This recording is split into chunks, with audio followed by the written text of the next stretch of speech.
Hello and welcome back to the channel. Today we're sharing our perfect 14-day itinerary for visiting Mongolia.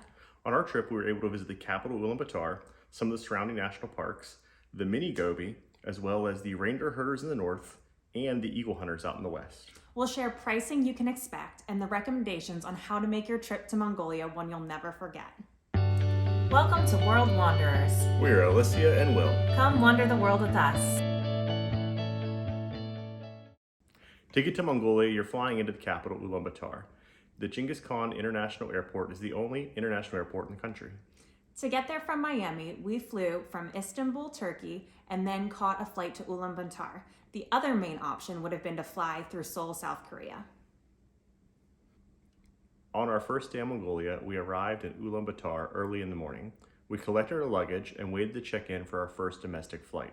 We took a short 1-hour flight northwest and landed in Murun at 10:30 a.m. This is the closest airport to the Taiga Mountains, where we would start our journey north to explore the mountains, valleys, and eventually make it to the Reindeer Herders. At the airport, we were picked up by our guide, who also served as our driver. If you're planning to leave the capital city of Mongolia, we found it was absolutely necessary to hire a local guide. Not only did they help us with an amazing itinerary, but they also helped us with issues we had with booking domestic flights from outside the country. We also needed a guide to find our way. For the majority of the country, a road is defined by grass that has been packed down at some point by the tires of someone else. Without cell phone reception and with GPS not showing the roads, there's no way we could have made the journey without a guide. And English is not commonly spoken there. Very few Mongolians do speak it, so it had been difficult to get around without a translator. Right, even just to ask for directions if we needed help. Yeah. After our guide, Nur, picked us up from the airport, we packed up our camping supplies, a week's worth of food, and we picked up our cook. The wilderness of Mongolia is so remote, there's no grocery stores or restaurants to stop at, so we needed to bring everything with us from Murun. Our cook was great. She managed to make multiple 3-course meals, really good, like Western-style meals from the stuff we had in the back of the SUV and the small camp stove. So we headed north from Murun to a smaller town called Ulan-Ul. In front of the town, there were 13 beautiful shamanic uvu, which signified that we were entering the land of the shamans. We continued north and stopped in the Darkhad Valley for the night. We stayed in a comfortable cabin, and our chef taught us how to make kursur. I don't think I'm saying that right, but they were delicious. I think it's kushir, but I'm not sure either. Okay, apologies to the Mongolian people. We are butchering some of these names, but basically it was fried dough that was filled with ground meat and onions. It was delicious. Pretty good. On day 2, we continued on through the Darkhad Valley in the Land Cruiser. A lot of the fun and the adventure in this trip was simply trying to get from place to place. The roads, and I use that term loosely, are super bumpy, and we often drove across full-fledged rivers. We saw sheep and horses and took in the breathtaking landscape that surrounded us. That afternoon, we arrived at a beautiful small lake where we stopped to have a picnic lunch. I joke that it's the most beautiful place that I've ever peed behind a tree, but what Mongolia lacks in indoor plumbing, it definitely makes up for in natural beauty. From the lake, we continued on to our next destination, a town called Khogorog. There are no hotels out there, so you have to set up a homestay with a local family. We stayed with a lovely family in their gur. Gurs are basically tents or teepees that the Mongolian people live in most of the year. You may have heard of them called yurts in other places like Kazakhstan. Mongolia still possesses a nomadic culture, so outside of the few main cities, most of the people have about 3 or 4 places they move from throughout the year. Depending on the season, they move their herds from place to place. They'll take everything down, move everything, and set their gurs and everything right back up. We had some traditional food for dinner, a soup called borscht, which is popular in Russia, which makes sense because we were really close to the Russian border. And then we had Khogorog, which is a Mongolian barbecue dish. You placed the pieces of meat inside a container with the hot stones, which we had collected out of the streams earlier that day. On day 3, our equestrian adventure began. We loaded up our luggage, food, and supplies onto pack horses and set out riding deeper into the mountains to find the reindeer herders. The scenery along the ride is absolutely beautiful. We rode through the hills, the forests, the streams, and it's full of like little willows and birches and tons of pines and bright colors. An amazing ride. It was about 6 hours straight of riding, and by the end of the day, I was definitely feeling it. I'm not the most experienced rider, but I definitely recommend being in decent physical shape in order to make the journey. Yeah, you can't really take a 4x4 up to where the reindeer herders are because the roads, like roads that are just too bad. They can't even make it up there. And it's about a 30-kilometer distance from the place where we stayed overnight. So you either have to go by horseback or take a really long hike. Occasionally, some people get to meet a reindeer herder and ride a reindeer up there, but it wasn't us. No, we were a little too heavy for that. Public service announcement though, always wear a helmet. Will's horse got spooked when he was trying to take my backpack and we were transferring it from horse to horse and it took off and he ended up flying off the horse. It was hilarious. Took a tumble down a hillside and the horse finally calmed down enough to get back on it. Around sunset, we made it to the reindeer herders, which are known as the Satans. It was like something out of a fairy tale, getting to be that close to the reindeer. We're able to pet them, photograph them, and some of the local children were even riding all around on them. That night alone was worth the entire trip. Yeah, they're surprisingly soft, sweet, and gentle animals. Yeah. So that night, we stayed in one of the teepees that the Satan people use. They had a cutout in there for a little wood-burning stove, which was a good thing because it was really cold that night, right at the border of Siberia. Ended up building a fire because she was shivering like all night. Right. I mean, and we went in early September, so I can't even imagine what it would be outside of the normal tourist season, and we were right on the shoulder of that. We woke up on day 4 to enjoy some final time with the reindeer before heading back to the Gur. After another long ride, it was nice to unwind with some warm homemade Mongolian food and get a good night's rest in the Gur. On day 5, we had our long drive back to the town of Murun, where we had started. We stayed in a luxurious hotel, and I got to have my first shower since we arrived in Mongolia. I'm not a camping kind of girl, and wet wipes just don't cut it for me, so I was super grateful that night. The following morning, on day 6, we'd recommend flying back to Ulaanbaatar. However, flights only happen on certain days in Murun, and because we were on a strict timetable thanks to our limited American vacation days, we didn't have time to wait for the next day's flight and still fit in everything we wanted to do. So instead of a 1-hour flight, we had a long, full day's drive back to the capital. And here's where we definitely needed a guide. Even our guide had to backtrack and find new trails because it's, I would say, probably half off-roading, right? And the paths change over time and by season. Along the way to the capital, we stopped in the Bogd province to climb the Urantogoo extinct volcano. We drove about halfway up to where a small little parking area was, and then took a steep 20-minute walk to the top, where we were with beautiful views of the surrounding countryside and the crater in the volcano. We hopped back in the vehicle then and headed on towards the capital. On our way back into the city, we were stopped at a checkpoint for police to look in the vehicle. They were stopping every vehicle that looked like they'd been in the wilderness to make sure they weren't smuggling marmots into the city. Apparently, there's a case of them that was missing, and we were told how Mongolian people like to eat them. Marmots carry the Black Plague, and they actually had recent cases of people dying from the Black Plague in Mongolia. I mean, what a way to go. After a long day, we made it back to the city center, where we stayed at the Nomado Boutique Hotel. It had small rooms, but they were very nice and had an excellent breakfast. We woke up on day 7 and headed towards the famous and humongous Genghis Khan statue. It's a 40-meter tall stainless steel statue of Genghis Khan on horseback and is the world's tallest equestrian statue. And it's out in the middle of the steppes, so you're going through that classic Mongolian countryside on the way there.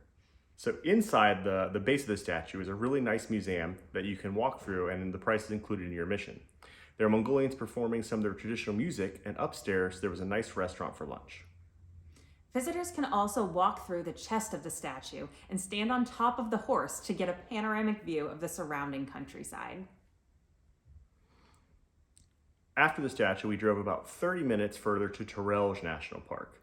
A lot of Mongolians come here in their weekends because it's close to the city and very beautiful.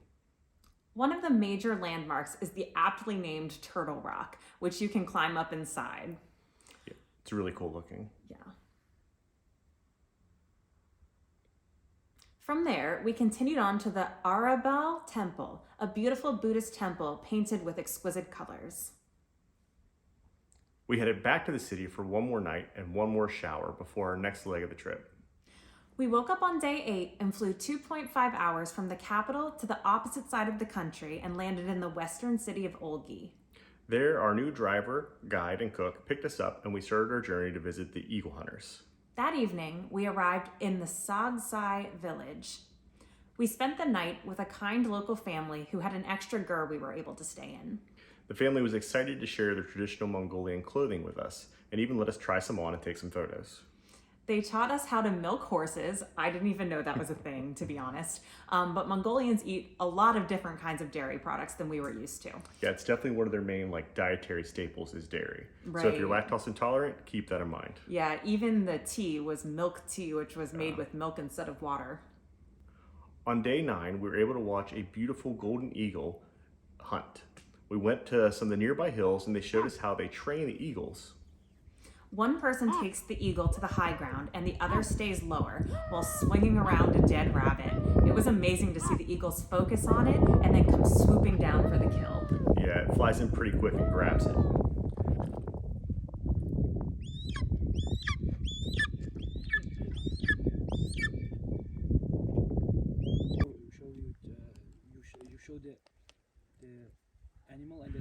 When not hunting, they'll put a leather hood on the eagles to help keep them calm. We were able to take photos with them and look at them up close. They're beautiful animals and so much larger than I was expecting them to be. Yeah. That afternoon, we packed up and drove to the Sirgali Mountains, where we met up with another local eagle hunter family, taking in the beautiful lakes and mountains along the way. As I mentioned, the roads in Mongolia can be very difficult to find your way, and you're sometimes just navigating by compass. Our group got a little lost along the way and we stumbled across a gur where our driver decided we'd stop and ask for some directions. I couldn't believe my eyes when they simply opened the door to a random gur without knocking and went inside. We were told that in Mongolian culture, no one knocks. If you knock, it would be an insult to their hospitality, like you were assuming they wouldn't invite you in. And hospitality is huge there. Yeah, not only did they give us directions and drive alongside us for a few miles to show us the road, they invited us in. We ate our packed lunches. They let us sit on their bed to eat them because they didn't have chairs, and they offered us tea and snacks. It was so nice. Apparently this is the way of Mongolian hospitality and nothing to do with us being tourists. I know, I can't imagine this happening here in America, and this solidified our opinion that Mongolia has some of the nicest people in the world. By nightfall, we made it to the beautiful twin lakes called Khotan and Turgen and met the new family we'd be staying with. They were so nice, and we spent an enjoyable evening playing music for each other. They played us some traditional Mongolian songs, which everyone sang along with, except for you and I. And I played them some Taylor Swift, which you know you're in a remote part of the world when people don't know Taylor Swift music. Our shifting guides also told us they had a special treat for us for dinner, a traditional Mongolian dish. It turned out to be a noodle dish with horse. I was pretty proud of myself because I am not an adventurous eater at all. But if there's one thing I'm scared of more than eating different kinds of animals, it's offending nice people. So I sucked it up and we ate it. Yeah, it is a pretty similar taste to beef. And for this dish, you don't really use plates. It's all served on one big platter. And it's also called the 5-finger dish because everybody reaches in and you grab pieces just out of the dish like you would with nachos. Yeah, it was a bit of a culture shock for me, but I guess germs aren't really a thing when people are so spread out. On day 10, we borrowed some horses to make the trek to Baga Turgen Waterfall. It was such a picturesque ride, and because it was early September, the leaves were already starting to turn here. The waterfall was so pretty, and we were able to climb the rocks down to it. We had the whole place to ourselves, which was pretty much always the case on this trip. Your horse was once again pretty stubborn. Yeah, I think it didn't like me, or I was not a good rider, but the whole way I was like, come on, let's go. We rode back and then had another enjoyable, relaxing evening. On day 11, we headed further into the Altai Mountains. We drove to the ranger station of Altai, Tavan, Bogd, where we were able to get a view of where Mongolia, Russia, and China all come together and meet. It was definitely freezing cold up on top of the mountains. The glacier on the mountain across from us and the high wind coming across it was just blowing ice particles at super high speed. You could feel them stinging your face as you tried to walk around. Right, but the view was worth it. Definitely. We then spent one more night with the family and set off back to Olgii the next morning. Day 12 consisted mostly of a very long drive back to the city. It was about 200 kilometers and most of it was off-road. A long and bumpy ride. Right. Along the way, we got our first look at a Bactrian camel. They were so cute. Yeah, they wander wild around the countryside there, and we also saw a marmot wandering around. Yes, we did. Also pretty cute. We didn't pet it though because we didn't want the Black Plague. Yeah. Yeah. We finally made it back to the city, and I was once again thrilled to take a shower. On day 13, we woke up early, said goodbye to our wonderful guides, and flew back to the capital of Ulaanbaatar, where we headed straight to the Mini Gobi. We spent a fun afternoon sledding down the sand dunes and riding the cleanest camels I've ever seen in my life. Honestly, I wanted to take one home with me. Yeah, the Bactrian camels are definitely like softer and smell better than dromedaries, the single hump camels. At least the ones we've seen in Egypt. Not knocking Egypt or anything, but these were really nice. Yeah. We spent the night in a tourist camp where they had beautiful gurs and a wonderful restaurant. On day 14, we headed to Kharkhorin, which was an ancient capital of the Mongol Empire. The city dates back to the 13th century and was a trade center of the legendary Silk Road. It's also home to the ancient Erdenzhou Monastery, which is the oldest monastery in Mongolia and was built in the 16th century. We then headed back to the city to prepare for our flight home. In regards to pricing, this was our breakdown for the trip.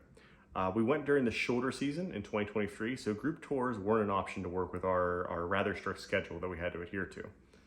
International flights from Miami to Mongolia were $1,500 per person. We booked about a month out, so probably we could have gotten a better deal had we planned further ahead, but our schedule wasn't as flexible as it could have been. The tour, which included the food, the accommodations, the guide, driver, chef, camping, equipment, fuel, park entrance fees, pretty much everything you would need. Right, the horse riding, Yeah, the the camel camel riding, riding, literally everything except for basically flights. Interactions with the eagles, the reindeers, like everything you could think of was about $2,800 a person. For everything we got, we thought this was a really awesome price. It's not Southeast Asia prices by any means, but we've definitely paid more for similar tours in Europe and Africa. Yeah. And we also had 3 internal flights, which came out to about $600 a person. Right, and we booked those separately, or our guide did and we reimbursed him. Outside of this, we only spent money on tips and 1 or 2 souvenirs. Yeah, our takeaways from Mongolia is that it's an amazing country with beautiful landscapes and even better people. We definitely could have spent more time there, but we did feel that 14 days was enough time to see everything we wanted to see. Yeah. If you're fine with roughing it a little, skipping a few showers, and not having a toilet, we definitely recommend a trip here. And now is the perfect time to go. It's not super popular with tourists yet, but it's becoming more and more popular every year. We'll leave the info for the guide we used in the description below in case you're interested. We used the company Altai Tours, who's rebranding to Nomado Step, and they were absolutely amazing. Have you been to Mongolia? Did we miss anywhere that you loved? Let us know in the comments. Or if you're planning a trip and have any questions, let us know. We'd love to answer them. Thanks so much for watching, and if this video was helpful, please give it a like so YouTube knows to recommend it to travelers like you. Subscribe if you'd like to continue to wander the world with us.